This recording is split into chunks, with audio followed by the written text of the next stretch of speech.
Good evening students, welcome to Bajirao IAS Academy previous year questions analysis. So in these sessions we have been analyzing the previous year questions so that we will be able to know how to structure these questions. Okay, so that will be helpful for your mains examination in your state PSC as well as the UPSC mains examination. So today we come up with set of questions that are asked by UPSC in the year 2022 General Studies paper 3, that is economy section. Now in this session the first question that we are going to start with is about the vaccine development. Okay, so it is from the science and technology part of the general studies paper 3. Now the question is, what is the basic principle that is involved in the vaccine development? So this is the first part of the question. Now in this part of the question you have to write the basic principle behind the vaccine development, and the second part of the question is how do vaccines work, and the third part, what approaches were adopted by the Indian vaccine manufacturers to produce the COVID-19 vaccines. Please understand, due to COVID-19 pandemic, Indian vaccine manufacturers were produced various vaccines. So in fact, India is considered as leader when it comes to production of medicines and even various other vaccines. So therefore, during COVID-19 pandemic, India has become lifeline for the world in terms of production of vaccines at a large quantity. Now in this context, it is important for us to understand what are the basic principles involved in the vaccine development. Now if you see this image, you can clearly observe that there are different phases that are involved in the vaccine development, whether it is COVID-19 pandemic related vaccine or any other disease specific vaccine. For example, MMR vaccine, mumps, measles and rubella vaccine, polio vaccine. So in all those vaccines there are certain phases which are involved. First, we need to talk about the exploratory stage or exploratory phase of the vaccine. So exploratory phase of vaccine involves understanding the disease causing bacteria or the organism. Secondly, conducting preclinical trials about that particular vaccine, and clinical development of the vaccine, and regulatory review and approval of the vaccine.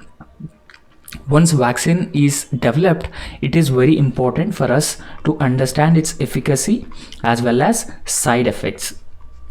Okay, so because once the vaccine is administered, it could have significant negative impacts or side effects on the individual as well. So therefore, the regulatory review and approval is also very important. Now after that, once it is given the regulatory approval, so then it will go through the large scale manufacturing, and after that the quality control will also be taken care of.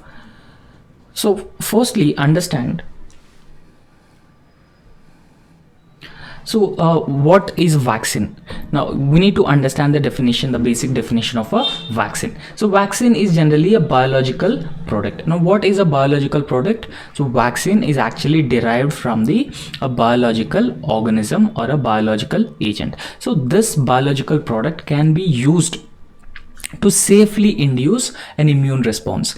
Now if our body is attacked with the foreign material, then a certain immune response is necessary so that our immune system will fight with the foreign material, the disease causing organism, whether it is bacteria or virus. So therefore, it protects against the infection and disease on a subsequent exposure to this particular pathogen.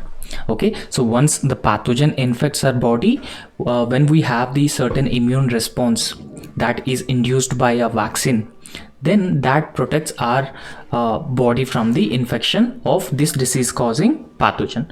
So the essential component of most of these vaccines is actually one or more protein antigens. Now if you look at the immune system of a human being, it involves antigen and antibody. Now antigen is a pathogen. Okay, so antibody that is produced by our own body for to fight against the antigen or pathogen. Okay, so protein antigens that induce immune response that provides overall protection to the body. Now after that, there are basic principles which are involved in the vaccine development. Now what are those basic principles? So firstly, it induces the protection against the pathogen by mimicking its natural interaction with the human immune system, right? So once the pathogen enters human body, and then vaccine will be administered. So when the vaccine will be administered, so it actually mimicking the natural interaction with the human immune system. Secondly, vaccines induce the immune system to produce immunological memory. Now what does immunological memory actually means? Now immunological memory generally involves that once a pathogen attacks human beings, then a particular T and B lymphocytes have a particular memory about that particular pathogen. So therefore, whenever in future one pathogen again attacks human beings, then this immunological memory helps in producing the antibodies against that particular pathogen. So therefore, this is the second principle which is involved in vaccine.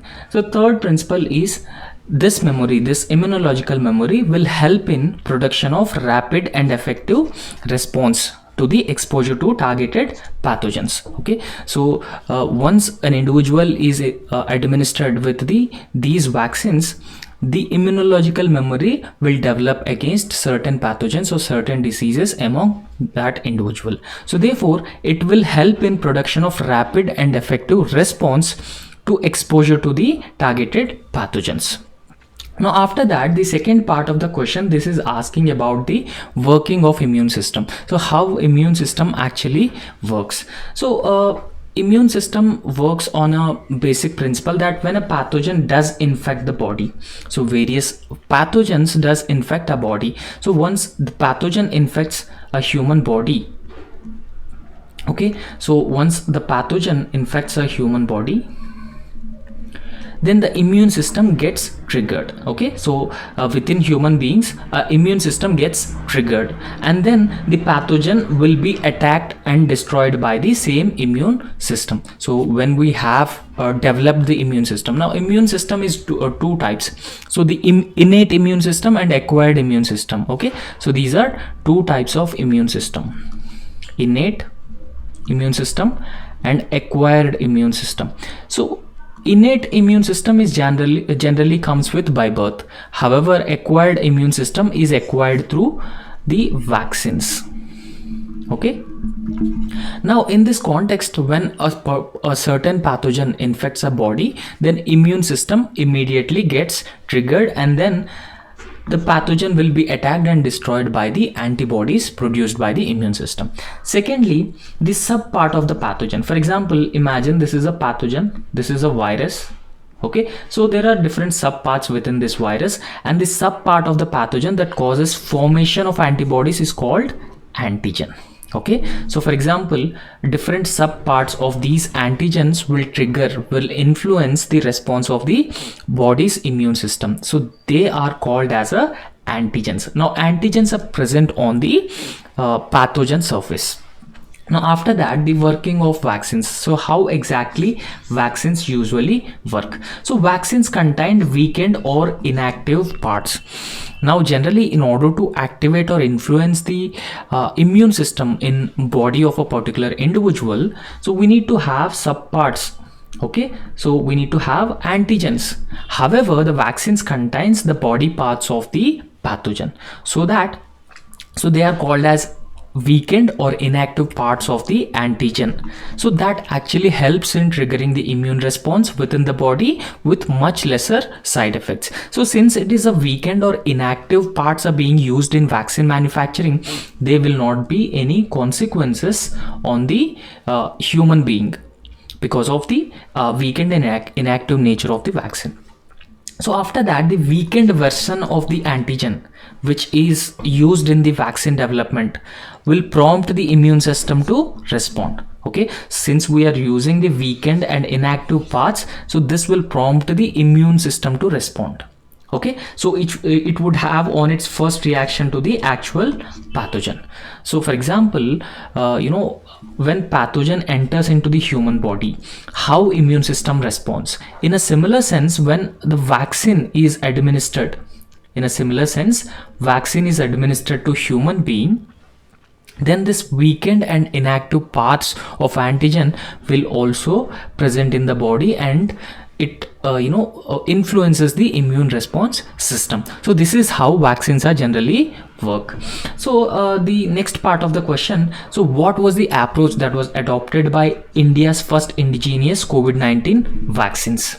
So what was the approach that was used for the development of COVID-19 vaccines? So we have two vaccines. Covaxin. So Covaxin is produced by the Bharat Biotech. Okay, so Covaxin is produced or developed by Bharat Biotech. Okay, so this is an inactivated vaccine. Now what does inactivated vaccine means? So this vaccine contains the antigen or pathogen. However, the pathogen is inactivated in nature. It is not weakened, rather it is inactivated in nature. So therefore it will not have any significant negative consequences.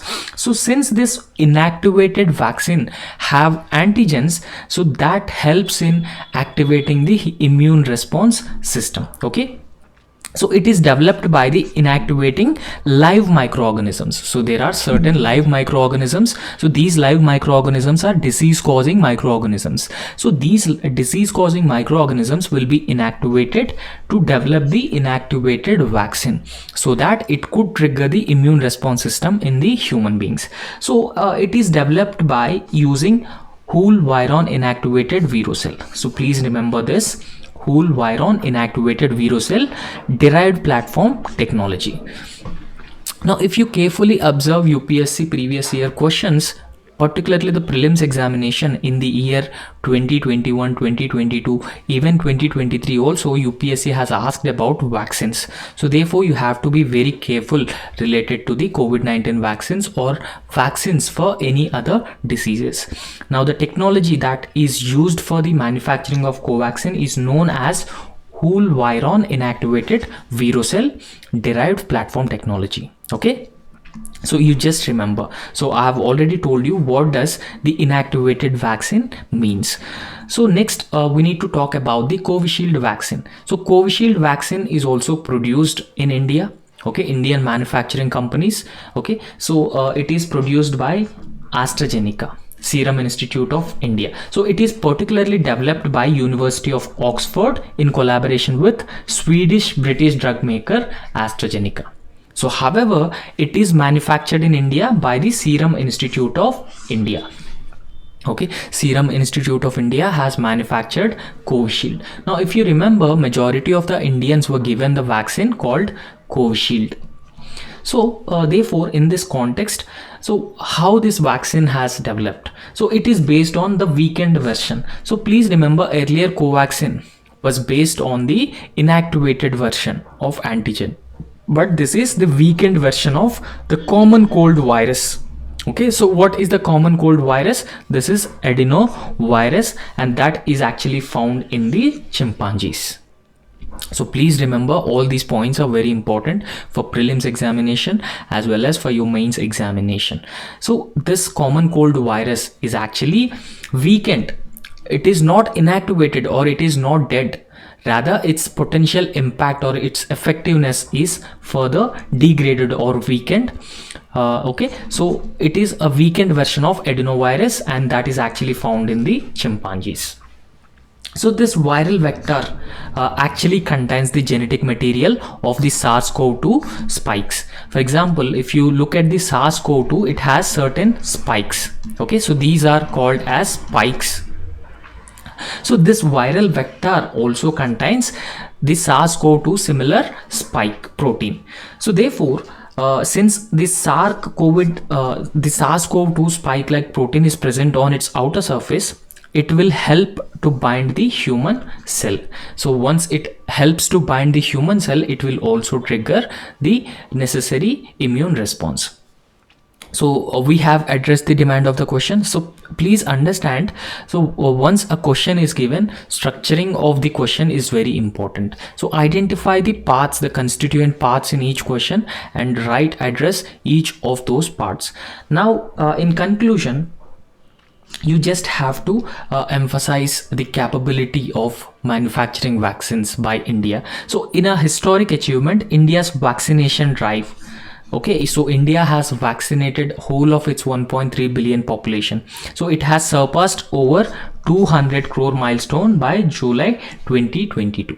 So India has vaccinated around 200 crore population not 200 crore population, overall vaccine doses which are administered to the population, so crossed 200 crore by July 2022.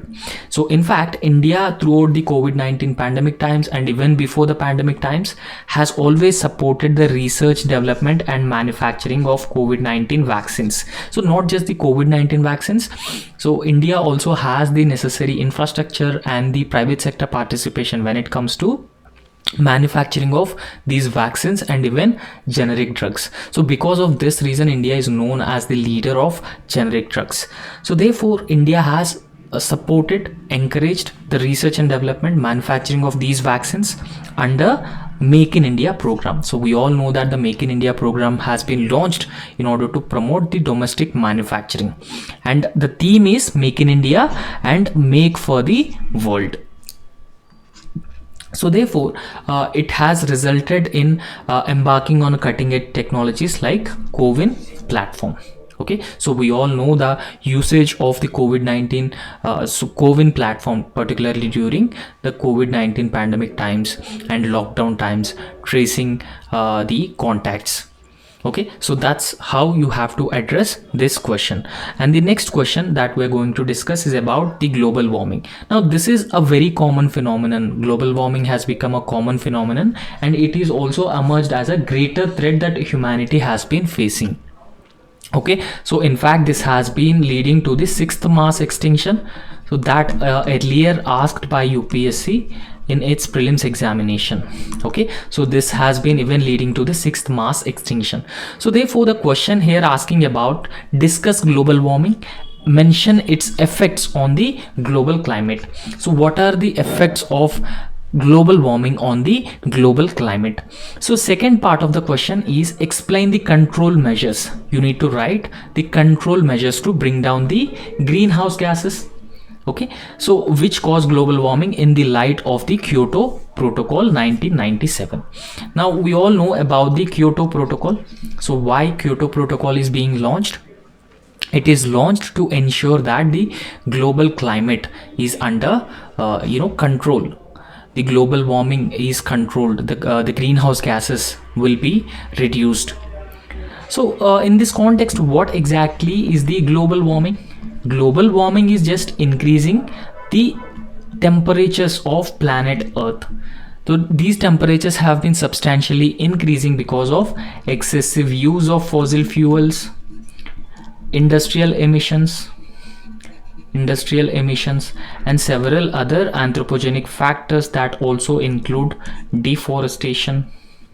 Okay, so all these factors have been significantly increasing the risk of global warming, and that also comes with the negative consequences on the global climate. Now in this context, we need to write the control measures that help us bring down the greenhouse gases which actually cause global warming. Okay, so first you just have to understand what exactly is the global warming. You have to understand the you have to define global warming in the introduction. Now global warming is actually a long-term heating of Earth's overall surface. Now we all know that Earth usually maintains a proper heat budget. Okay, so proper heat budget, and that helps us sustain life on planet Earth. So therefore in this context, global warming is a long-term heating of Earth's surface. This is actually observed since pre-industrial period. Okay, so pre-industrial period generally spans from 1850s to 1900s. Okay, so this global warming is particularly because of several human activities. So what are those human activities? For example, usage of fossil fuels, industrial emissions, and deforestation. So all these factors have been leading causes of global warming. Okay, so fossil fuels burning increases heat trapping of greenhouse gas levels and earth's atmosphere. See, for example, so when we produce greenhouse gases like CO2 and black carbon, so what generally happens that they usually trap heat. So since they trap heat, then that significantly increases the temperatures. The global temperature significantly increased by the heat trapping by these greenhouse gas emissions. So that that has resulted in imbalances in the global heat budget, Earth's heat budget. Okay, so this phenomenon over a period of time leads to the climate change, and this climate change human beings cannot be the negative consequences due to the climate change. Now, what are the effects of the climate change? We should also write about the effects of global climate. So if you observe the effects, the negative consequences of changing climates because of the global warming: early snow melt, so melting of glaciers, and that further leads to the disappearance of glaciers. So you very often come across melting of glaciers in Arctic and Antarctica. So that could have potential sea level rise, and even the submergence of the coastal areas, and even the coastal communities losing their livelihoods. Now, apart from that, this also increases the frequency of droughts and causing more water shortages or water crisis. So when drought is caused in a particular area because of less rainfall, that severely hit the agricultural produce as well.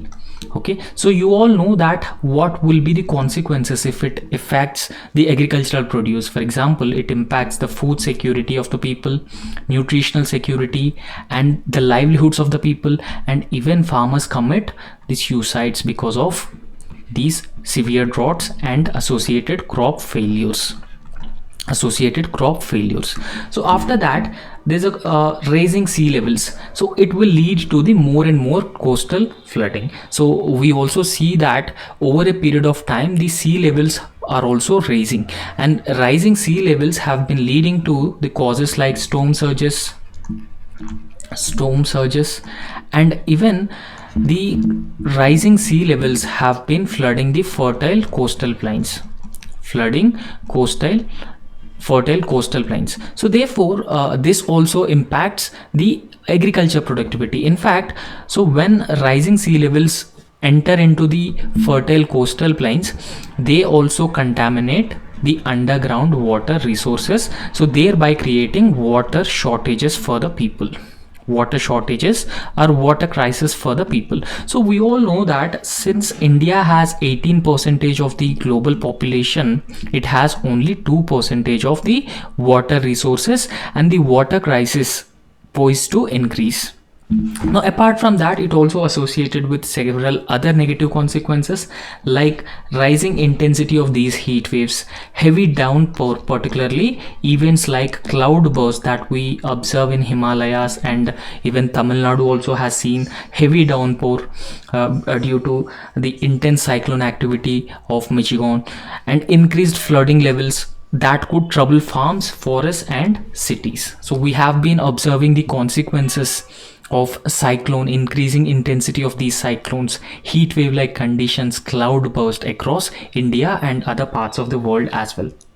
So after that, it could even lead to the disruption of coral reefs. Alpine meadows could also cause many plant and animal species extinction. Okay, so because of the climate change and deforestation, so it also destroys the biodiversity of a region, and that associated with plant and animal species extinction. So after that, we need to talk about the control measures that help us bring down the level of greenhouse gases which actually causing the global warming. So what control measures have to be undertaken? Now, firstly, we need to talk about the Kyoto Protocol that has been brought to bring down the greenhouse gases. So Kyoto Protocol is an international treaty. Now, Kyoto Protocol is also very important for your prelims examination 2024. UPSC may ask about the Kyoto Protocol. Now, Kyoto Protocol was an international treaty that commits the state policies to reduce the greenhouse gases. Also understand, Kyoto Protocol is a legally binding agreement between all the governments. So therefore it commits the state policies to reduce the greenhouse gas emissions, and the Kyoto Protocol was adopted in 1997, and this protocol comes into force in the year 2005. So please also remember these years. So it was adopted in the 1997 and it came into force in 2005. Now, Kyoto Protocol particularly targets few gases. Okay, so it targets 6 important gases. So what are those gases? So they include carbon dioxide, methane, nitrous oxide, sulfur hexafluoride, group of hydrofluorocarbons, and perfluorocarbons. So these are 6 potential greenhouse gases that could significantly increase the global temperatures. Okay, so the Kyoto Protocol overall objective is to gradually reduce these greenhouse gases. So after that, we need to talk about the mechanism. So various mechanism to reduce the levels of greenhouse gases under Kyoto Protocol. So what are those mechanisms that are created under Kyoto Protocol? Now, before proceeding, please also remember all these 6 gases under the Kyoto Protocol. I'll repeat again: carbon dioxide, methane, nitrous oxide, sulfur hexafluoride, group of hydrocarbons called hydrochlorofluorocarbons, and perfluorocarbons. So these all 6 gases are part of the Kyoto Protocol that government should commit to reduce the emission of these potential and harmful greenhouse gases. Now, various mechanisms that are included in the Kyoto Protocol in order to reduce the greenhouse gas emissions. So firstly, we need to talk about the very important mechanism, that is the clean development mechanism. Okay, so this clean development mechanism actually allows the country with emission reduction commitments under Kyoto Protocol to implement projects in developing countries. Now, what does this mean? For example, there's a developed country. For example, take an example of Germany.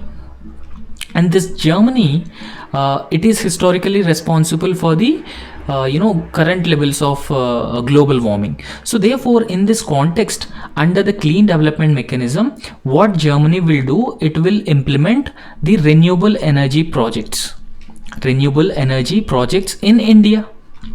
So this is the clean development mechanism. So thereby, when Germany implementing the renewable energy projects in India, it also helps meet its intended nationally determined contributions. Okay, so Germany is meeting its commitments when it is implementing the renewable energy projects in developing countries like India. So this is the first mechanism called clean development mechanism.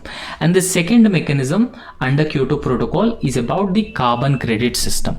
So what is a carbon credit system?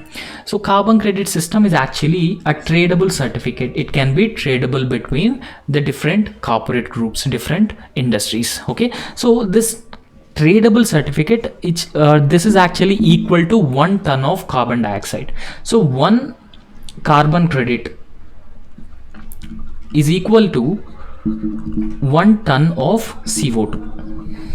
Okay, 1 ton of CO2. So therefore, it attempts to limit the growth or concentration of the greenhouse gases. Okay, so overall, the carbon credit system will help in limiting the growth of the concentration of the greenhouse gases. So carbon credits can be acquired through afforestation, carbon sequestration, and methane capture. Now, what does this exactly mean? So what does this exactly the carbon credit system means? So for example, imagine a country called imagine India. Okay, so India has done a lot of afforestation. So it has done a lot of afforestation and it is able to offset the emissions through afforestation. So therefore it will earn a carbon credit. So therefore this carbon credit can be tradable, and it also helps India meet its ambitious commitments under the Paris Climate Agreement. Okay, so this is how the carbon credit system usually work. So after that we need to talk about the joint implementation as well. Now joint implementation allows country with the emission reduction commitment under the Kyoto Protocol to earn emission reduction units from emission reduction projects. So this I will make it very simple. So what exactly is the joint implementation? Now it is also similar to the clean development mechanism. Imagine Germany. So if it is involved in any emission reduction projects, if it is undertaking any emission reduction projects, for example, it has decided to use electricity vehicles or electric vehicles more than the fossil fuel powered vehicles, and it has decided to gradually phase out the coal based thermal power plants. Okay, so these are emission reduction projects, and with the help of these emission reduction projects, Germany will earn the emission reduction units. So therefore this emission reduction units will help Germany meet its commitments. Okay, so this is what the joint implementation actually means. So after that, the emission trading is also part of the Kyoto Protocol. Now in the emission trading, all countries to sell the unused emission units. For example, Germany has earned the emission reduction units. So Germany, if it want, it can sell those emission reduction units to other countries. For example, USA has been using more fossil fuels, so thereby it has been crossing its commitments. So hence it should purchase those emission reduction units from Germany so that it can meet its commitments under the Paris Climate Agreement. So this is called as emission trading. Okay, so these are the four mechanisms: the clean development mechanism, emission trading, joint implementation, and carbon credits are the mechanisms which are part of the Kyoto Protocol. Okay, so we have addressed the demand of the question. So while writing the conclusion for this answer, Kyoto Protocol is actually based on the principle common but differentiated responsibilities. Now you very often confused about this, what is common but differentiated responsibilities. Now every country have the common responsibility towards the mitigating climate change, okay, reducing the greenhouse gases. However, the differentiated responsibilities is because different countries are responsible for the climate change in a different manner. So if you look at the Western developed countries, so they emit more greenhouse gases than the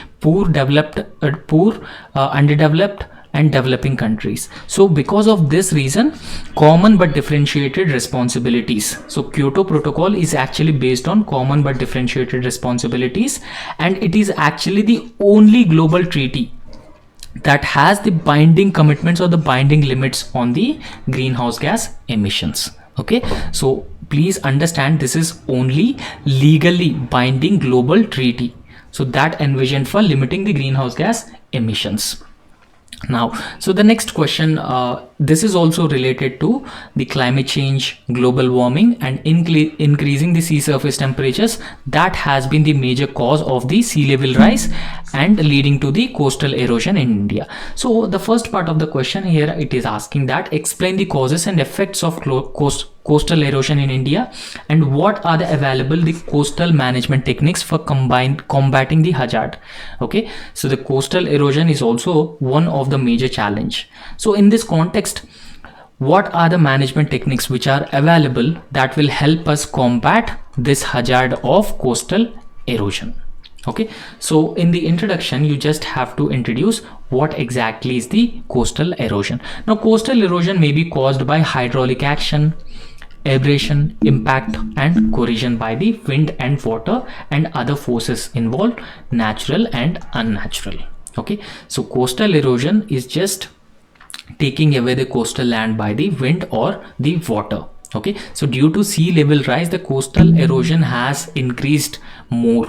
Okay, so in technical terms, it may be caused by hydraulic action, abrasion, impact and corrosion by wind and water. So in other words, coastal erosion is actually a process by which the local sea level will rise and strong wave action resulting in coastal flooding, and that erodes or carrying away the rocks, soil, sand along or across the coast. So this is the definition of the coastal erosion. So you can also present some data with respect to the coastal erosion. So according to Ministry of Earth Sciences, 34% of our coastline is subjected to varying degrees of erosion. Okay, so this number or this data will further increase because of the climate change and the global sea level rise. Now in this context, we need to understand the causes of coastal erosion in India. So what are the main causes of the coastal erosion in India? So firstly, we need to talk about the action of breaking waves. So this is one responsible factor for the coastal erosion in India. So the action of breaking waves particularly seen in the west coast across the Arabian Sea. Okay, so because it is actually a submergent coast. Okay, so submergent coast means there's no delta formation because there's no large rivers which flow into the Arabian Sea. So therefore it is called as a submergent coast, and it is highly vulnerable for the erosion. Since it is a submergent coast, it is highly vulnerable for the erosion. Now if you look at the western coast, most of the ports were also developed in the western coast itself. So after that, we need to talk about the rising sea levels also, because melting glaciers and increasing the water, that also because of the global warming also, and increasing sea surface temperature, expansion of the water resulting in sea level rise. Okay, so this is particularly due to climate change and increasing the frequency of storm surges.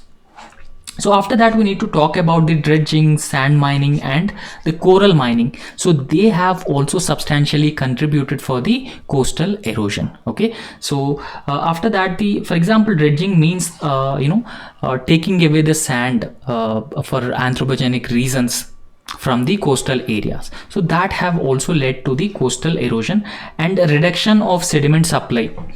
Now because of the rivers actually contribute for the sediment supply in the coastal areas, and reduction of the sediment supply due to damming of rivers. Now what happens with the damming of rivers? So they generally control the flow of rivers. So therefore the sediment supply, the sediments which are usually carried by these rivers, will also be reduced. So therefore the reduction of sediment supply due to damming of rivers is also another crucial factor. Now after that, the removal of mangroves and other coastal vegetation expose the coast to strong coastal waves. So see, because of the aquaculture practices and because of the tourism, developing the commercial areas across the coastal zones led to the removal of mangroves and other coastal vegetation. So that has also led to the increasing coastal erosion due to the storm surges. Now in this context, what will be the effects of coastal erosion in India? So it comes with a set of effects. So these are generic in nature. Okay, so it comes with a lot of effects. Firstly, we need to talk about the loss of habitat. Okay, so a lot of mangrove delta were removed from these regions, these coastal regions. So therefore the destruction of mangroves or deltaic ecosystem in Godavari and Mahanadi delta. Now if you look at the Godavari and Mahanadi delta, a lot of mangrove vegetation is being developed. So that because of the coastal erosion, the mangrove delta will be destroyed. So secondly, we need to talk about the degradation of coral reef. Now coral reef, one of the most important regions where the biodiversity, marine biodiversity usually thrives. So it also leads to the degradation of coral reef due to the deposition of silt. And third, we need to talk about the turbidity of water. So it also increases the turbidity of the water. So therefore, more and more coastal erosion takes place. Now after that, it reduces the tolerance to face natural hazards. So when the coastal erosion has been taking place, natural hazards like storm surges, cyclone events and tsunamis, these coastal areas will be more and more vulnerable. So the infrastructure which is developed in these coastal areas and the housing and the livelihoods of the people will suffer a lot because of the coastal erosion. So after that, it also reduces the sand volumes, that to compensate for the natural littoral processes. So certain natural littoral processes, so therefore it will also reduce the sand volumes because it takes away the coastal sand. Now the most importantly, we need to talk about the livelihoods of the coastal communities. So coastal communities certainly dependent on these coastal areas for their livelihood. For example, fishing, and even certain coastal communities are also cultivating the seaweed. So therefore the coastal communities will lose their livelihood as an economic activity, and it is unviable when coastal erosion has been taking place. So they no longer live in those areas where they earlier settled. So after that, there's a collapse in tourism also takes place, and incursion of salt water into the land, thereby affecting the coastal aquifers. Now affecting the coastal aquifers will result in shortage of the shortage of the existing water resources, thereby creating water crisis. Okay, so thereby creating water crisis. Now in this context, what are the available coastal management techniques in this regard so that we can control the coastal erosion? So firstly, we need to talk about the beach nourishment as a management technique. Now beach nourishment generally involves replenishing of sand or sand on a beach with so that we can widen this coastal region. So therefore this could also reduces the coastal erosion, because if you look at these sand dunes, so they generally act as a good barrier against the coastal flooding, and even the erosion rate will also be controlled because of these sand dunes, as they act as a natural barrier. Okay, so firstly we need to talk about the beach nourishment. So secondly, habitat restoration. So habitat restoration generally involves the mangrove plantation or any other coastal vegetation. So this is very, very important because mangroves has a huge potential in terms of controlling these storm surges, and in fact they reduce the intensity of these waves in coastal erosion. So therefore the habitat restoration has to be certainly focused, and in fact government of India along with other like-minded nations has started the program or the initiative called MISTI. So this ensures that the mangrove plantation is protected in these coastal areas. So therefore it acts as a buffer to against the strong wave action, tsunamis, storm surges, vegetation. So a slow impact, so that can slow down the impact of erosion. So after that, we need to talk about the geosynthetic tubes. Now if you look at the major cities like Mumbai, there are certain geosynthetic tubes. So they are used in the coastal areas, and they are also used in states like Odisha. Okay, so these geosynthetic tubes can also be used. Now after that, sea walls. Okay, so in certain areas there are giant sea walls, so that span entire coastlines and attempt to reduce the erosion and prevent flooding in the process. Okay, sea walls and grains. So we should also talk about these grains. So they are low-lying wooden walls. Okay, so I'll show you grayons, how the grayons look like. So these are the grayons. Okay, and so these grayons, so they are low-lying wooden walls, so they extend out to the sea, so they extend into the sea.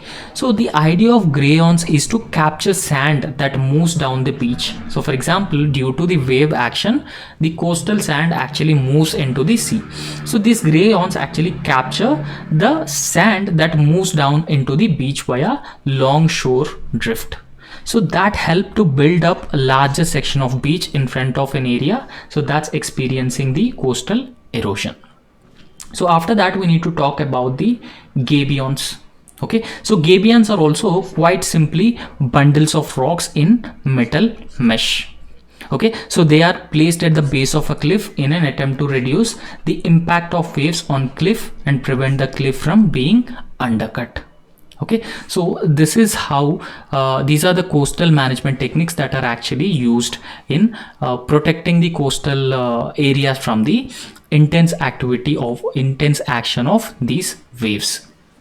Now, when you write the conclusion for this answer, you just have to emphasize on the need to ensure, need to protect these coastal areas from the coastal erosion. So similar to any maritime country, so India's long peninsular region constantly battles this coastal erosion. Because if you remember, we have 7,500 kilometers of long coastline. So therefore, India's huge coastlines have to battle the this coastal erosion. So the development activities are often carried out without a clear understanding of these coastal dynamics. So the developmental activities which are carried out in these coastal areas generally don't take care of the coastal erosion. So therefore, the developmental planning have to take care of these coastal erosion. So hence, developmental activities must be in line with the Atlas of the Coastal Vulnerability Index. So this is Atlas of Coastal Vulnerability Index. This is published by Indian National Ocean Information Services.